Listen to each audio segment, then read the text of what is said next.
Good day po sa ating lahat. Ito po yung ating project ngayon na Ford 32 Fuso Canter Mitsubishi. So ang gagawin dito, i-convert ko siya ng brake booster. So lalagyan siya ng D5 na brake master assembly. So ito yung fittings ko kanina. Hindi ko pakita dito pinang fittings ko kasi alis to lang mat. Ito na yung galing sa pedal, no? Itong dalawang to, yan. Itong pipe na yan sa harap, tapos yung pipe na to galing sa brake master sa likod. Yan, pinag-isa ko na, nilagyan ko na ng T. Yan, ito na siya. So pininch off ko muna para hindi tutuloy yung fluid, no?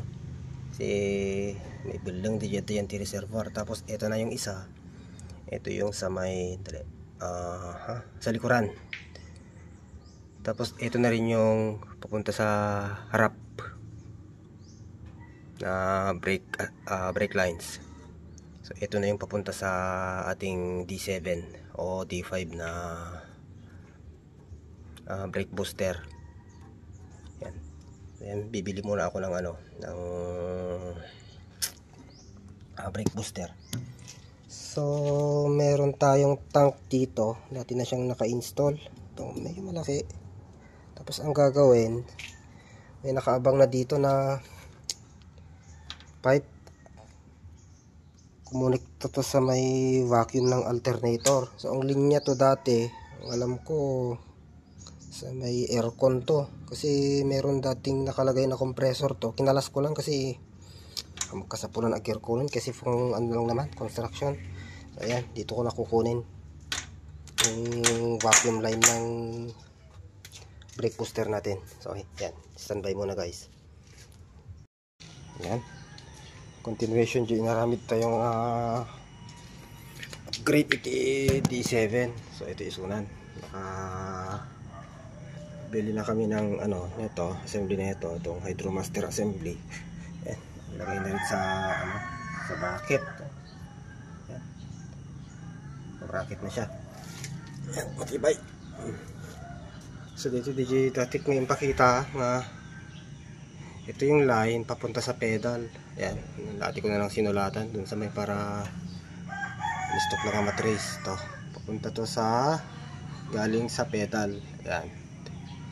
Yan, niremedyo pala to dito fittings na naghinang naklatan tapos pag rigan kalasan i-repair. Ito fittings dito eh. Yan. So ito yung papunta na sa kanyang talig. Tulay na yan, apat na gulong iti-supply na dito eh. So yan, sunan. So ito yung kanyang sa bagay optional lang dito hose nga nakakabil dito. Dito electrical hose na mold flex. Tapos itong isa na hose, ito na yung galing sa may alternator. Handa nga nagkabil iti tank na mga lisan ta. Tank pa yung message zero. Isang tank pa dun sa harap. So nagkinonektada mat ito yan ti fuel hose, air hose nga galing dyan ti vacuum line alternator. Subukan natin. Yung isa pang ginawa, syempre nag-upgrade na ng brake. Ito, nilinis na rin syempre yung kanyang mga silindro ng gulong, yung mga brake cylinders. Saka syempre pinalitan yung mga pwedeng palitan, mga rubber cap, yung mga wheel cylinder na stock up na. Siyempre sinukatanin, dami mga tang. Lahat, apat na gulong, apat na silindro, is lahat. So subukan namin siya nakarayo. So nakablit na rin kami. Subukan namin siyang patakbuhin na. Maganda rin. Yung kasamang mekaniko, si Arnel.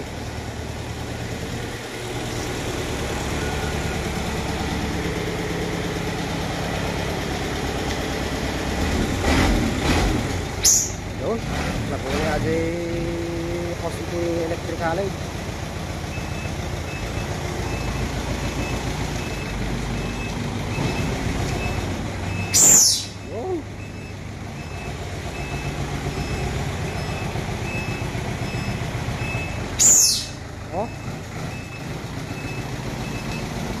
Dati yung siguro nga mag-upload ka rin. Tari tagis di gure kay sarata naglukat tari daw.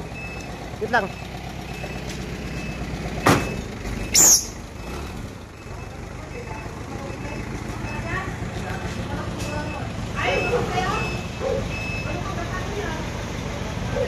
So, ko iso na 4032 nga fusukan ter. Kita yung D7, naka-orong sa alin eh, sapla. Lama itugtugal.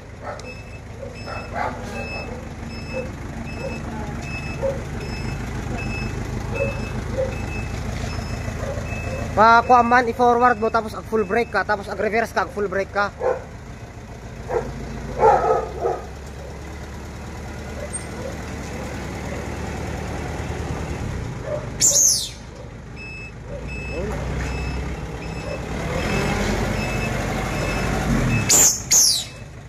Okay.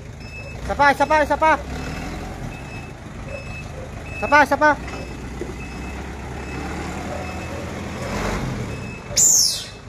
Yun. Kapamakta preno na. Forward.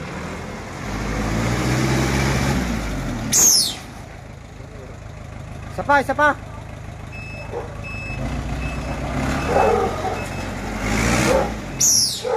Yun. Okay, successful yung ating ginawang D7. Hindi ko alam kung D7 yan o D5. D7 ata kasi malaki. Ang presyo ng mga ganyan na hydrowaster parang nasa 6,000 plus.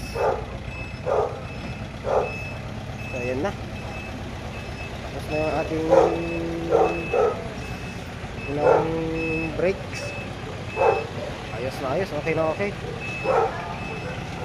Yan, salamat. Siyempre, Merry Christmas na rin po sa ating lahat.